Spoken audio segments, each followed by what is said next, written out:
TV Média avec Eva Rock. Bonsoir Eva. Bonsoir Nicolas, bonsoir à tous. Alors on connaît tous le Festival de Cannes, mais il y a un autre événement qui se prépare sur la croisette. Et oui, c'est encore un festival avec des films, avec des stars, mais il ne s'agit pas de cinéma, il s'agit de télévision et de séries précisément.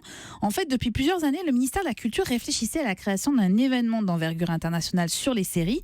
Comme le raconte ton confrère des Échos, il y avait 5 villes qui étaient en concurrence, Lille, Cannes, Nice, Bordeaux et Paris. Et bien avant même la décision du pouvoir politique, Cannes a déjà annoncé qu'un festival aurait lieu en avril 2018.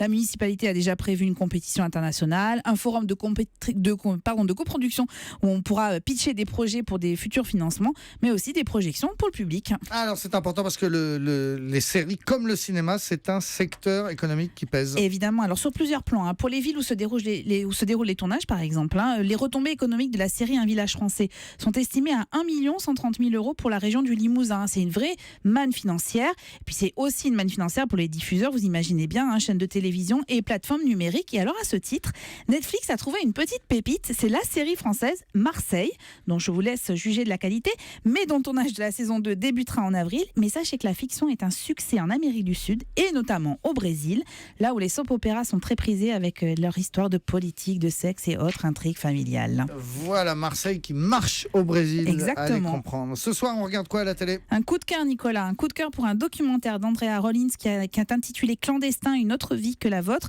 C'est l'histoire de 5 travailleurs sans papier qui témoignent à visage découvert. Alors, sans jamais céder à un quelconque pathos, la journaliste retrace les raisons de leur venue en France.